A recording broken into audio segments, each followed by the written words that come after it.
প্রিয় ছাত্রছাত্রীরা, অনলাইন ক্লাসে সবাইকে স্বাগতম। আশা করি তোমরা সকলেই ভালো আছো। আজকে তোমাদের জীববিজ্ঞান তৃতীয় পত্রের অনলাইন ক্লাসে আমি সামিনা সুলতানা, প্রভাষক প্রাণীবিদ্যা, নরসিংদী সরকারি কলেজ, নরসিংদী। আজকে আমি তোমাদেরকে পড়াবো শ্বসননালীর সমস্যা, লক্ষণ, প্রতিকার। তো প্রথমে আমরা শ্বসননালী বা শ্বাসনালী বলতে কি বুঝি আগে আমরা সেটুকু নিয়ে একটু আলোচনা করে নিই। শ্বাসনালী বা ট্রাকিয়া ষড়যন্ত্রের পর থেকে পঞ্চম বক্ষদেশীয় কশেরুকা পর্যন্ত বিস্তৃত প্রায় 12 সেন্টিমিটার ও 2 সেন্টিমিটার ব্যাস বিশিষ্ট ফাঁপা নলাকার অংশকে ট্রাকিয়া বলে। এটি 16 থেকে 20টি তরুণাস্থি নির্মিত অর্ধবলয় গঠিত। ট্রাকিয়ার অন্তঃপ্রাচীরে সিলিয়াযুক্ত মিউকাস আবরণী রয়েছে। ট্রাকিয়া চুপসে যায় না বলে সহজে এর মধ্য দিয়ে বায়ু চলাচল করতে পারে। এর অন্তঃপ্রাচীরের সিলিয়া অবাঞ্ছিত বস্তু প্রবেশ রোধ করতে সাহায্য করে থাকে। তো শ্বাসনালীতে সাধারণত হচ্ছে দুই ধরনের কোষ থাকে, একটি হচ্ছে সিলিয়েটেড কোষ আর অপরটি হচ্ছে মিউকাস কোষ। তো এই যে এখন দেখো যে কারণের মধ্যে দুটো রয়েছে, যে শ্বসননালীর সমস্যা যে কারণটা হয় সেটা হচ্ছে পরিবেশ দূষণ আর একটি হচ্ছে ধূমপান।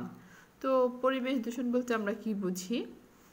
পরিবেশ দূষণ যখন পরিবেশের বিভিন্ন উপাদান যেমন পানি, বায়ু, মাটিসহ অন্যান্য উপাদানের ভৌত রাসায়নিক জৈবিক পরিবর্তনের ফলে প্রত্যক্ষ বা পরোক্ষভাবে তাৎক্ষণিক বা পরবর্তীতে জীবজগতের উপর নেতিবাচক ও ক্ষতিকর প্রভাব পড়ে, তখন এই অবস্থাকে পরিবেশ দূষণ বলে থাকে। তো পরিবেশ দূষণ অনেক ধরনের হয়, যেমন বায়ু দূষণ, পানি দূষণ, মাটি দূষণ, শব্দ দূষণ ইত্যাদি। তো আমাদের শ্বসননালীর সমস্যার ক্ষেত্রে বায়ু দূষণটা সবচেয়ে বেশি উল্লেখযোগ্য। তো বায়ু দূষণ বলতে আমরা কি বুঝে থাকি? যে বিশ্ব স্বাস্থ্য সংস্থা এর মতে বায়ুতে কোনো পদার্থ যখন এমন মাত্রায় অবস্থান করে যা মানুষ এবং তার পরিবেশের জন্য ক্ষতিকর, তখন সেই অবস্থাকে বায়ু দূষণ বলে। অর্থাৎ বায়ুতে দূষক পদার্থ যেমন ধুলোবালি, ধাতুকণা, ধোঁয়া, কুয়াশা ইত্যাদি সহনীয় মাত্রার অধিক অনুপ্রবেশের ফলে মানুষসহ অন্যান্য জীবের জন্য যদি ক্ষতির কারণ হয়, তখন আমাদের সুখ স্বাচ্ছন্দ্যের ব্যাঘাত ঘটে, আর তখনই বায়ু দূষণটা হয়। তো শ্বসননালীতে যে দুই ধরনের কোষ থাকে, প্রথমটি হচ্ছে সিলিয়েটেড কোষ, পরেরটি হচ্ছে মিউকাস কোষ। তো এই যে পরিবেশ দূষণ ও ধূমপানের কারণে আমাদের শ্বসননালীর যে বিশেষ ধরনের ক্ষতি হয়ে থাকে, তো এর মধ্যে কিন্তু মিউকাস কোষের কাজটা খুবই গুরুত্বপূর্ণ। তো এই যে মিউকাস কোষ এবং সিলিয়েটেড কোষ, এই কোষগুলো ধুলোবালি ও জীবাণু থেকে আমাদের ফুসফুসকে নিরাপদ রাখতে সাহায্য করে। ধূমপান ও পরিবেশ দূষণের কারণে এই কোষগুলো সাধারণত ক্ষতিগ্রস্ত হয়ে থাকে, ফলে আমরা সহজেই রোগাক্রান্ত হয়ে পড়ি। তো শ্বসননালীর সংক্রমণ, তো বিভিন্ন অঙ্গতন্ত্রের মধ্যে শ্বসনতন্ত্রের জন্য শ্বসননালীর খুবই গুরুত্বপূর্ণ একটা ভূমিকা পালন করে, কিন্তু এটা প্রায় ভাইরাসে মাঝে মাঝে ব্যাকটেরিয়া দ্বারা আক্রান্ত হয়ে পড়ে এবং দেহকে অর্ধ অচল বা আধা অচল করে ফেলে। তো চিকিৎসা বিজ্ঞানীরা শ্বসননালীর সংক্রমণকে দুটো ভাগে ভাগ করেছেন। প্রথমত হচ্ছে ঊর্ধ্ব শ্বসননালীতে সংক্রমণ, দ্বিতীয়টি নিম্ন শ্বসননালীতে সংক্রমণ। তো ঊর্ধ্ব শ্বসননালীতে সংক্রমণ বলতে সাধারণত আমরা বুঝি নাক, কান, গলায় সংক্রমণ। আর নিম্ন শ্বসননালীতে সংক্রমণ বলতে আমরা বুঝি শ্বাসনালী, ফুসফুসের মধ্যে সংক্রমণ। তো আমাদের সিলেবাস ঊর্ধ্বশ্বাসনালীতে সংক্রমণের উদাহরণ হিসেবে সিলেবাসভুক্ত সাইনোসাইটিস ও ওটিটিস মিডিয়ার দ্বারা সৃষ্ট সমস্যার লক্ষণ এবং প্রতিকার সম্পর্কে আমরা এখানে আলোচনা করব। প্রথমেই আসবে সাইনোসাইটিস। তো সাইনোসাইটিস আলোচনা করতে গিয়ে আমরা প্রথমে সাইনাস কাকে বলে সেটা শিখব। সাইনাস কি? মাথার খুলিতে মুখমণ্ডলীয় অংশে নাসাগহ্বরের দুপাশে অবস্থিত বায়ুপূর্ণ 4 জোড়া বিশেষ গহ্বরকে সাইনাস বা প্যারানেসাল সাইনাস বলে। তো সাইনাসকে 4 জোড়া যেহেতু আমরা বলেছি, তাহলে প্রথম জোড়াটার নাম হবে ম্যাক্সিলারি সাইনাস। ম্যাক্সিলারি সাইনাস মানে যেটা সাধারণত হচ্ছে গালে অবস্থিত। দ্বিতীয়টি হচ্ছে ফ্রন্টাল সাইনাস। ফ্রন্টাল সাইনাস চোখের উপরে অবস্থিত। এথময়েড সাইনাস দু চোখের মাঝখানে অবস্থিত। আর স্ফেনয়েড সাইনাস, স্ফেনয়েড সাইনাসের অবস্থানটা হচ্ছে ঠিক এথময়েড সাইনাসের পেছনে অবস্থিত। তো এই যে সাইনাসটা সাধারণত হচ্ছে বায়ুপূর্ণ মিউকাস পর্যায়ে আবৃত এবং ক্ষুদ্রনালীর মধ্যে নাসাগহ্বর তথা শ্বাসনালীর সাথে যুক্ত থাকে। সাইনাসে সাধারণত হচ্ছে বায়ু দ্বারা পূর্ণ থাকে, কিন্তু কোনো কোনো সময় দেখা যায় যে ভাইরাস, ব্যাকটেরিয়া বা ছত্রাক দ্বারা সংক্রমিত হয়। তখন সাইনাসের মধ্যে যে একটি পর্দা থাকে, সে পর্দাটার নাম হচ্ছে মিউকাস পর্দা। সেই মিউকাস পর্দায় এক ধরনের প্রদাহের সৃষ্টি হয়।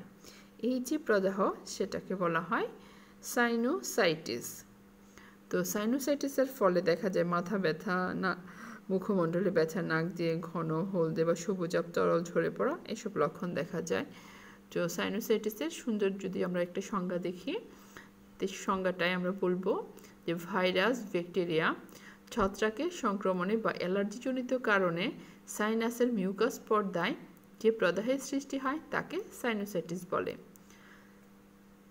স্থায়িত্বের উপর ভিত্তি করে সাইনোসাইটিসকে দুটা ভাগে ভাগ করা যায়। প্রথমটির নাম হচ্ছে অ্যাকিউট সাইনোসাইটিস, দ্বিতীয়টি হলো ক্রনিক সাইনোসাইটিস। তো অ্যাকিউট সাইনোসাইটিস বলতে আমরা বুঝি, অ্যাকিউট কথাটার মানে স্বল্পস্থায়ী, আর স্থায়িত্বকাল হচ্ছে 4 থেকে 8 সপ্তাহ। আর দ্বিতীয়টি হচ্ছে ক্রনিক সাইনোসাইটিস, এর স্থায়িত্বকাল 2 মাসের বেশি। তো রোগের কারণের ক্ষেত্রে দেখা যায় যে সাইনাসের রোগের সাইনাসগুলো বিভিন্ন ধরনের ভাইরাস, ব্যাকটেরিয়া এবং কিছু কিছু ক্ষেত্রে ছত্রাক দ্বারাও সেটা আক্রান্ত হতে পারে। তো ভাইরাসের মধ্যে রয়েছে parainfluenza virus, bacteria streptococcus pneumoniae bacteria. ঠান্ডাজনিত কারণ বা অ্যালার্জিজনিত কারণ হতে পারে। তো অ্যালার্জিজনিত কারণ যখন দেখা যায়, তখন মাঝে মধ্যে সাইনাস গহ্বরটা সেটা অবরুদ্ধ হয়ে পড়ে, আর এর ফলে সেখানে একটা পলিপের সৃষ্টি হয়। দ্বিতীয় কারণটা ঠান্ডাজনিত, যেটা অলরেডি বলা হয়েছে। তৃতীয় নাম্বার যে কারণটা, সেটা হচ্ছে দাঁতের ইনফেকশন। তো দাঁতের ইনফেকশনটা অনেক সময় দেখা যায় যে দাঁত তুলতে গিয়ে অনেক সময় ইনফেকশন হয়ে যায়, তখন সাইনাসে দেখা যেতে পারে। হাঁপানির সমস্যা, তো হাঁপানির সমস্যা যারা সাধারণত হাঁপানির সমস্যায় ভুগে থাকে, তাদের দেখা যায় যে অনেক সময় দীর্ঘস্থায়ী সাইনোসাইটিস দেখা যায়। তাছাড়া আছে ঘরে পোকামাকড়, পেস্ট বা তেলাপোকার যদি উপদ্রব থাকে, তাহলে এই তেলাপোকা, পেস্ট বা পোকামাকড় এসব হচ্ছে অ্যালার্জেন নামক এক ধরনের পদার্থ ধারণ করে, যার ফলে আমাদের দেহে অ্যালার্জি সমস্যা দেখা দেয় এবং সেখান থেকেই সাইনোসাইটিসটা দেখা যেতে পারে। ইউস্টেশিয়ান নালীর অস্বাভাবিকতা, ইউস্টেশিয়ান নালীটা কোনো কোনো সময় দেখা যায় যে সাইনাসের গহ্বরটা অবরুদ্ধ হয়ে পড়ে এবং এর ফলেও সাইনোসাইটিস দেখা দিতে পারে। নাকের হাড় বাঁকা হলে বা মুখ গহ্বরে টনসিল যখন বড় হয়, তখনও দেখা যায়। সিস্টিক ফাইব্রোসিস, যে সিস্টিক ফাইব্রোসিসের কারণে সাইনোসাইটিস দেখা যায়। আর সর্বশেষ যেটা আমরা পড়ে থাকি, অপুষ্টি বা পরিবেশ দূষণ, বা যারা ঠান্ডা স্যাঁতসেঁতে পরিবেশে বসবাস করে থাকে, তাদের ক্ষেত্রেও এই সাইনোসাইটিসটা দেখা দিতে পারে। তো ইউস্টেশিয়ান নালী সম্পর্কে আমরা একটু জানবো যে ইউস্টেশিয়ান নালী কি। আমাদের গলা ও মধ্যকর্ণ একটি নালী দ্বারা সংযুক্ত। এ নালীকে ইউস্টেশিয়ান নালী বলে। এ নালী মধ্যকর্ণ ও বহির্কর্ণের মধ্যে বাতাসের চাপের সমন্বয় করে থাকে। তোমরা অবশ্যই ছবিতে সেটা দেখতে পাচ্ছ যে ইউস্টেশিয়ান টিউবটা কোথায়। তো সাইনোসাইটিসের লক্ষণ আছে, যে লক্ষণগুলো আমরা কি কি দেখে বুঝতে পারবো যে একজন মানুষের সাইনোসাইটিস হয়েছে। তো নাক থেকে হলদে বা সবুজ বর্ণের ঘন তরল পদার্থ বের হয়। অনেক সময় দেখা যায় এই ঘন তরল পদার্থের সাথে রক্ত বা পুষ থাকতে পারে। তীব্র মাথা ব্যথা, তো তীব্র মাথা ব্যথা যে কোনো জায়গায় হতে পারে, দীর্ঘ এবং অনেক সময় ধরে। জ্বর ভাব, জ্বর যখন ভাব থাকে তখন মানুষের কিছুই ভালো লাগে না এবং দেখা যায় যে সে অল্পতেই ক্লান্ত হয়ে যায়। নাক বন্ধ থাকে, তো নাক বন্ধ যখন থাকে তখন নিঃশ্বাসের সময় নাক দিয়ে বাজে গন্ধ বের হয়। মুখমণ্ডল অনুভূতিহীন মনে হয়। মাথা ব্যথার সাথে কখনো কখনো দাঁত ব্যথাও হতে পারে। কাশি হয়, রাতে কাশির তীব্রতাটা বেড়ে যায় এবং এর ফলে দেখা যায় অনেক সময় গলা ভেঙে যায়, কারণ অতিরিক্ত যখন মানুষ কাশতে থাকে তখন তার গলাটা এমনিতেই ভেঙে যায়। তো এই যে সাইনোসাইটিসের ফলে কিছু ধরনের জটিলতা দেখা দিতে পারে। সাইনোসাইটিসের সংক্রান্ত জটিলতা কেবল নাসিকা গহ্বর ঘিরেই যে হয় তা না, অনেক সময় দেখা যায় যে মস্তিষ্কে সংক্রমণের ফলে মাথা ব্যথা, দৃষ্টিহীনতা থেকে শুরু করে মৃত্যু পর্যন্ত হতে পারে। আর সাইনোসাইটিস যদি চোখে সংক্রমণ হয় তখন এর ফলে পেরিঅরবিটাল ও অরবিটাল সেলুলাইটিস সহ আরও অনেক ধরনের জটিলতা দেখা দিতে পারে। তো যখন কোনো রোগ হয় তখন আমরা কি করি, একটু প্রতিকারের চেষ্টা করি, প্রতিরোধের চেষ্টা করি। তো প্রতিকারটাকে আমরা কয়েকটা ভাগে ভাগ করে ফেলি। প্রথম হচ্ছে স্বেচ্ছা সতর্কতা, যে নিজে আমরা সাধারণত যে ধরনের সতর্কতামূলক অবস্থাটা নিতে পারি। তো সাইনাসে জমাট বেঁধে থাকা তরলকে বিগলিত করে সাইনাসকে চাপমুক্ত এবং স্বাভাবিক রাখতে আমরা বিভিন্ন ধরনের পদক্ষেপ গ্রহণ করতে পারি, যেমন প্রচুর পানি পান করা। যে মিউকাসকে তরল করার জন্য আমাদেরকে প্রচুর পানি পান করতে হবে। নাক দিয়ে ভাস্প টেনে নিব এবং সাধারণত দেখা গেছে যে প্রতিদিন 2 থেকে 4 বার নাক দিয়ে ভাস্প টেনে নেওয়া। নেসাল স্যালাইন স্প্রে করা, তো নেসাল স্যালাইন যখন স্প্রে করা হয় তখন দেখা যায় যে বন্ধ নাক খোলার জন্য সাধারণত এই নেসাল স্যালাইনটা স্প্রে করা হয়। তবে সতর্ক থাকতে হবে, কারণ যে প্রথম দিকে নেসাল স্প্রে ভালো কাজ করে, কিন্তু পরবর্তীতে 3 থেকে 5 দিন যখন এক নাগারে ব্যবহার করা হয় তখন কিন্তু অবস্থাটা আরও খারাপ হতে থাকে। মাথা নিচু করে শরীর বাঁকানো অনুচিত, যে মাথা আমরা নিচু করে কখনোই শরীরটা বাঁকাবো না। আর যাদের সাইনোসাইটিসটা আছে তারা সাধারণত উড়োজাহাজ বা এরোপ্লেনে না চলাটাই তাদের জন্য ভালো হবে। তো যদি কারো অসুখটা হয়েই যায় সাইনোসাইটিস, তখন কি করতে হবে, ঔষধ প্রয়োগ করতে হবে। আর ঔষধ প্রয়োগটা প্রথম ক্ষেত্রে আমাদের, যেহেতু আমরা জানি যে অ্যাকিউট মানে হচ্ছে স্বল্পস্থায়ী, আর অ্যাকিউট সাইনোসাইটিস যাদের হয় তাদের ক্ষেত্রে সাধারণত চিকিৎসার ঔষধের তেমন দরকার পড়ে না, শুধু রেগুলার কিছু জিনিস মেনটেন করলেই হয়। আর যাদের ক্রনিক সাইনোসাইটিস আছে, তো ক্রনিক সাইনোসাইটিসের চিকিৎসায় অ্যান্টিবায়োটিক সহ সমস্ত ঔষধ ব্যবহারে চিকিৎসকের পরামর্শ ও প্রেসক্রিপশন অনুযায়ী হতে হবে। এবং দেখা গেছে যে কোনো শিশু যদি নাক দিয়ে তরল নির্গমন সহ 2 থেকে 3 সপ্তাহ ধরে কাশিতে ভোগে এবং তার দেহের টেম্পারেচার যদি 102 ডিগ্রি ফারেনহাইটের হয়ে থাকে এবং মাথা ব্যথা প্রচণ্ড চোখ ফোলা অসুখে ভোগে, তাহলে বিশেষজ্ঞ চিকিৎসকের অবশ্যই পরামর্শ নিতে হবে। আমাদের দ্বিতীয় টপিকসটি হচ্ছে ওটিটিস মিডিয়া। ওটিটিস মিডিয়াটা কি?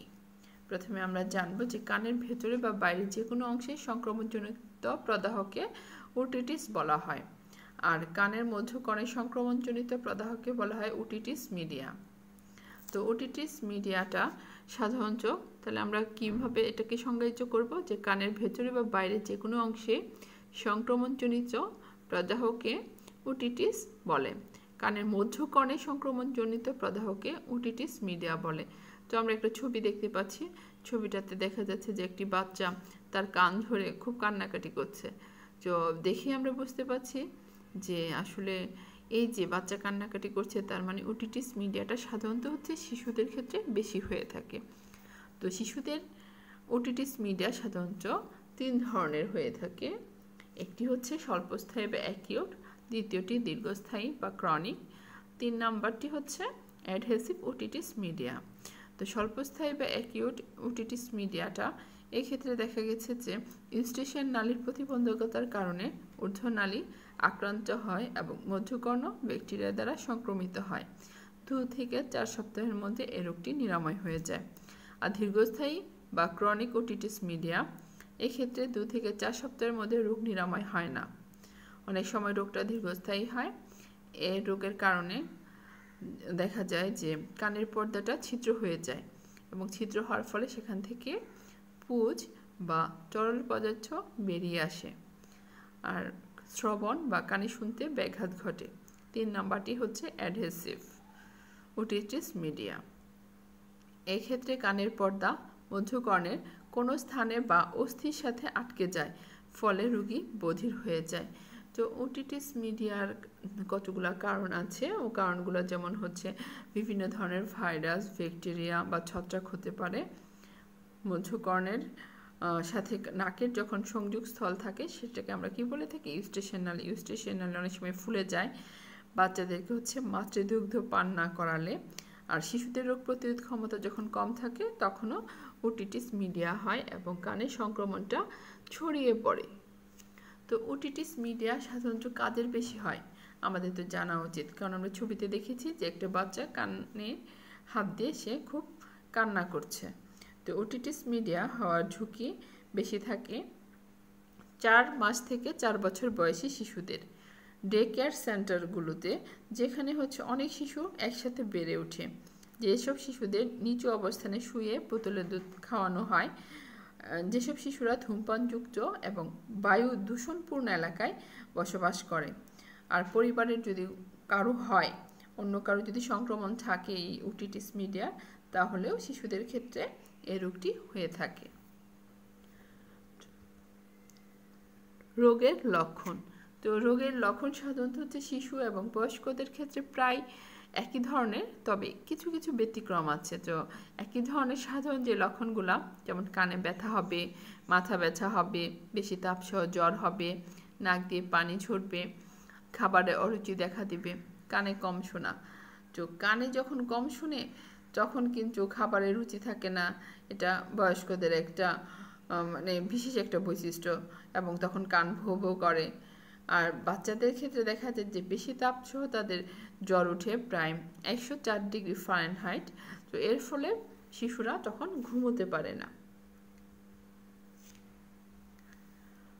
তো এই যে এর জন্য ওটিটিস মিডিয়া যখন কারো হয়, তো না হওয়ার জন্য আমরা সাধারণত কিছু বলে থাকি যে দেখো কিছু উপদেশ, যেমন হচ্ছে প্রয়োজনে কান চুলকানো এড়িয়ে চলা, গোসলের পূর্বে তুলা দিয়ে কানটাকে বন্ধ করে গোসল করা, ঠান্ডা না লাগানো, ছাতা না কাটা, কান পরিষ্কার রাখা, সবসময় কানে পানি ঢুকতে না দেয়া।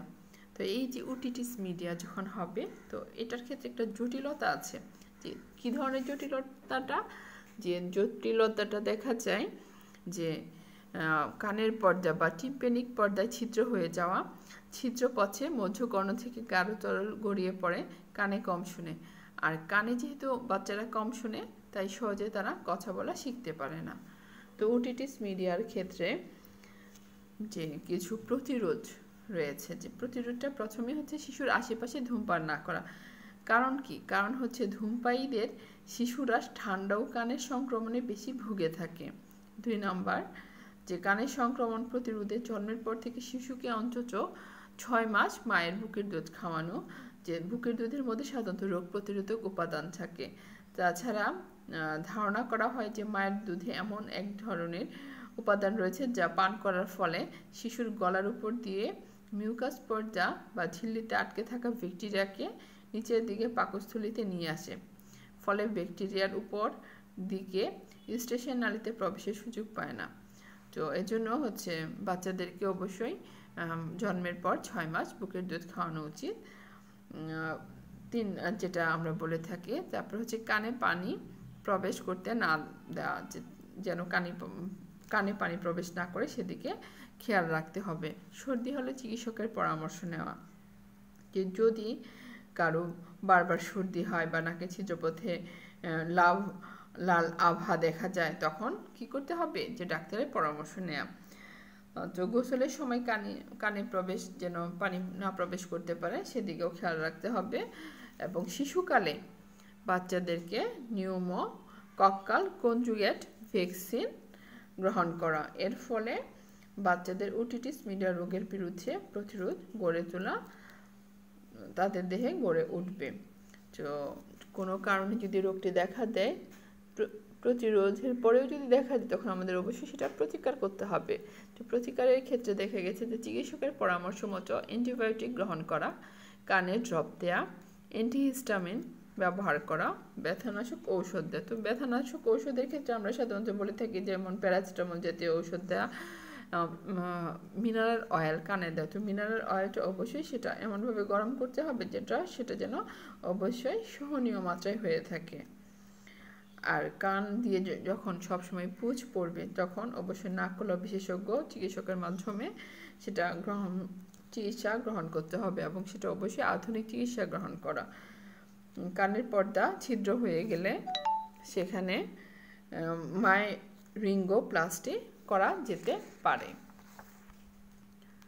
তো আমাদের পরবর্তী যে একটা টপিকস নিয়ে আমরা কথা বলবো সেটা হচ্ছে মানুষের ফুসফুস। দেখো তো এখানে 2 ধরনের ফুসফুস দেখা যাচ্ছে। একটি হচ্ছে নন স্মোকার লাং, অপরটি হচ্ছে স্মোকার লাং। একটা হচ্ছে অধূমপায়ী মানুষের ফুসফুস আর একটি হচ্ছে ধূমপায়ী মানুষের ফুসফুস। তো স্লাইড দেখে কিন্তু আমরা এখানে বুঝতে পারছি যে স্বাভাবিক যদি থাকে তাহলে ফুসফুসটা কেমন থাকে। স্বাভাবিক যখন থাকে, যখন ফুসফুসটা দেখতে অনেক সুন্দর একটা কালার থাকে, আর যখন সেটা ধূমপায়ীর ফুসফুস হয়ে যায়, দেখো একটা কালচে কালার দেখা যাচ্ছে। তো নন স্মোকার এবং স্মোকারের ফুসফুস।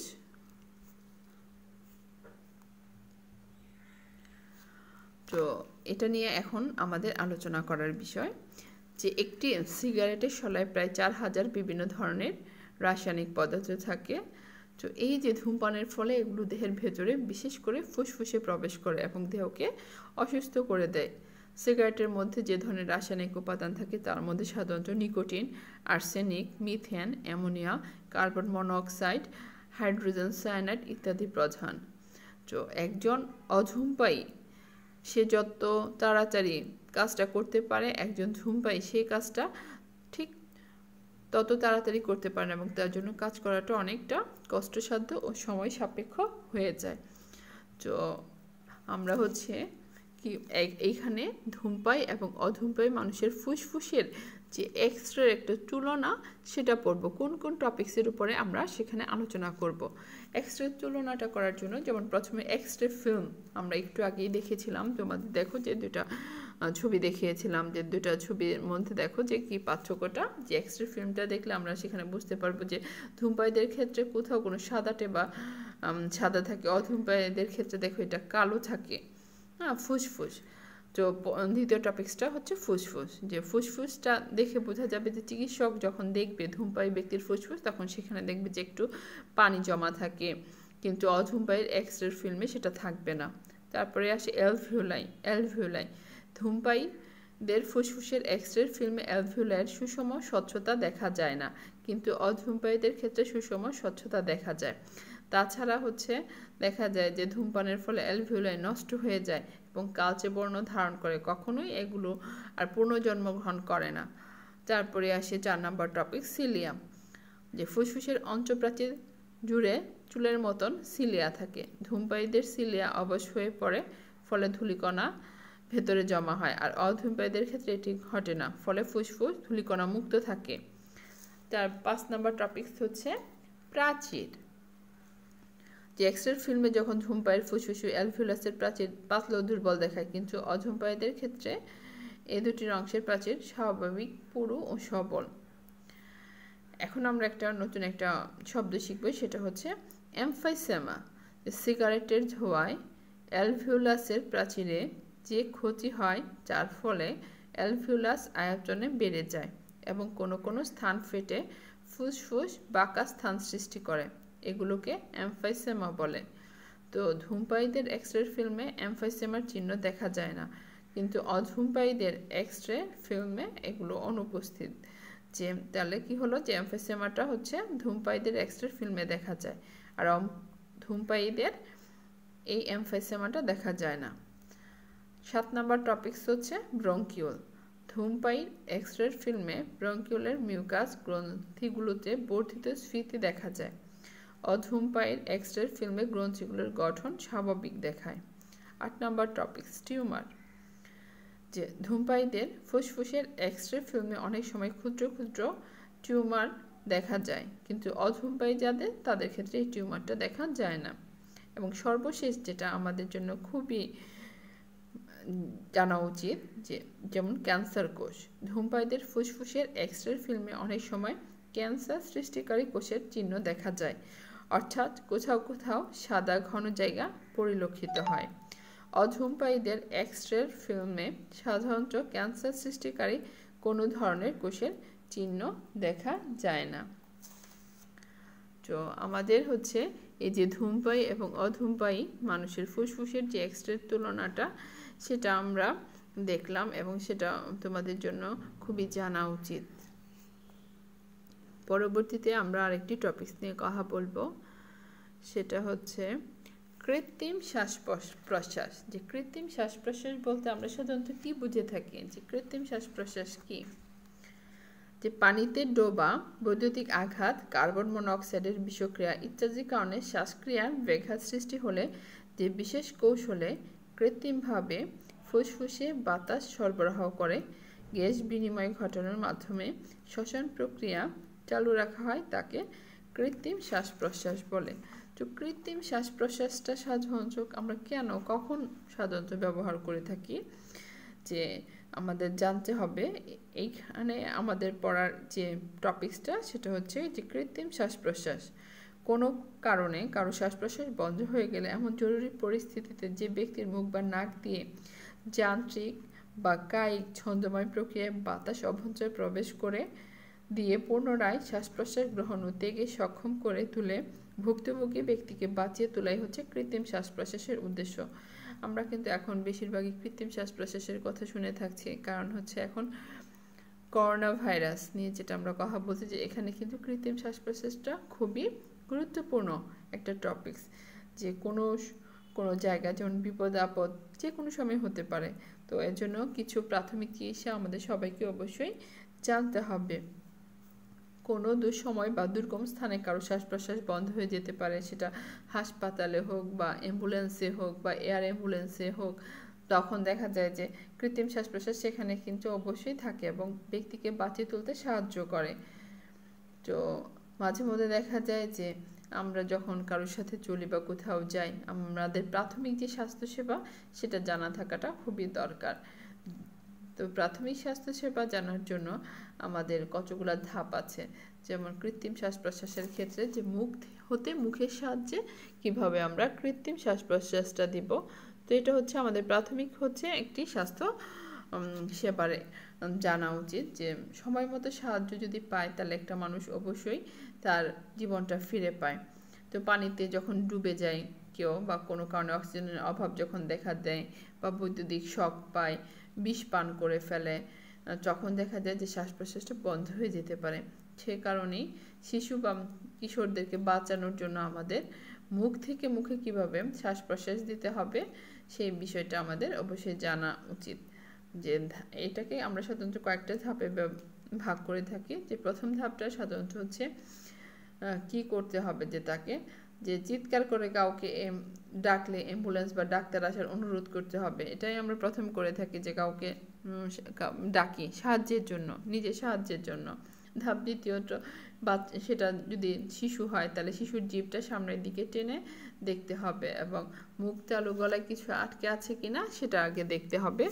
পরবর্তীতে তাকে উপর করে আঙুলের সাহায্যে বের করে দিতে হবে। তো পরবর্তীতে দেখা যায় যে আমরা বাচ্চাটাকে কি করি, যে খাট বা টেবিল বা মাটিতে চিৎ করে এমনভাবে শুয়ে দিব যাতে তার নাক সোজা আকাশের দিকে থাকে। হ্যাঁ, এভাবে তখন মুখ হা হয়ে সে খুলে থাকবে, এতে শ্বাসনালীর ভেতর বাতাস ঢুকে সহসা শ্বাস প্রশ্বাস শুরু করা হয়ে যেতে পারে অনেক সময়। আর কোনো কারণে যদি তখনও না হয়ে থাকে, তাহলে শ্বাস প্রশ্বাসের লক্ষণ না দেখা গেলে তখন কি করতে হবে, তাকে গভীর শ্বাস নিতে হবে। যে তাকে শ্বাস দিবে তখন শিশু যদি ছোট হয় তখন নাক মুখ ঢেকে নিজের মুখ চেপে ধরে আস্তে আস্তে তাকে শ্বাস দিতে হবে। এরপর জোরে যখন ফু দেওয়া হবে তখন দেখা যাবে যে শিশুকে বেশি জোরে ফু দেওয়া যাবে না, কিন্তু বয়স্কদের ক্ষেত্রে হলে তখন একটু বেশি ফু দিলেও কোনো সমস্যা হবে না। ধাপের ক্ষেত্রে যেটা আমরা বলি যে যখন কখনো রোগীর হৃদস্পন্দন থেমে যেতে পারে, এমন অবস্থায় দুবার প্রশ্বাস নেওয়ার পর রোগীর নাড়ি চেপে দেখতে হবে যে আসলে তার দেহের কি অবস্থা, যে তার হৃদস্পন্দনটা কি করছে। আর যদি কখনো দেখা যায় যে ঘটনাস্থলে একাধিক যদি মানুষ থাকে, তখন একজনকে বলতে হবে যে হ্যাঁ, রোগীটার বুকটা মালিশ করে দাও যেন সে শ্বাস প্রশ্বাসটা ঠিকঠাক মতনই নিতে পারে। আর কম বেশি শিশুর ক্ষেত্রে সাধারণত দেখা গেছে যে বুকের উপরে একটু ধরে হালকা করে চাপ দিলেই সে শ্বাস প্রশ্বাসটা নিতে পারবে। আর ঘরে যদি তখন কেউ না থাকে একবারে, তখন 4-5 বার তার একবার শ্বাস দিয়ে 4-5 বার মালিশ করতে হবে, আবার একটু শ্বাস দিতে হবে, এরকম করে শ্বাস প্রশ্বাসটা তার ঠিক রাখতে হবে। তো আমাদের আজকে যে আমরা জানতে পারলাম যে কৃত্রিম শ্বাস প্রশ্বাস কি, শ্বাসনালীর সমস্যা, তারপরে ধূমপায়ী এবং অধূমপায়ী মানুষের ফুসফুসের এক্সরে যে তুলনাটা, এটাই ছিল আমাদের পড়ার টপিকস। তারপরেও তোমরা বেশি বেশি করে বই পড়বে, কারো যদি কোনো সমস্যা হয় সেটা অবশ্যই জানাবে। আর আমি তোমাদেরকে সবসময় যে কথাটা বলি যে দেখো, তোমরা বেশি বেশি করে বই পড়ো, বই পড়লে মানুষ অনেক কিছু জানতে পারে। তো সবাই ভালো থাকবে আশা করি, পড়াটা ঠিকঠাক করে পড়বে, বেশি বেশি করে বই পড়ো, বই মানুষকে অনেক কিছুই দেয়। আমি তোমাদেরকে সবসময় বলি তোমরা ভালো থেকো, সুস্থ থেকো, বি পজিটিভ। তোমরা যদি ভালো থাকো আমাদেরও ভালো লাগবে, বেশি বেশি করে বই পড়ো। ঠিক আছে, সবাই ভালো থেকো, ধন্যবাদ, আল্লাহ হাফেজ।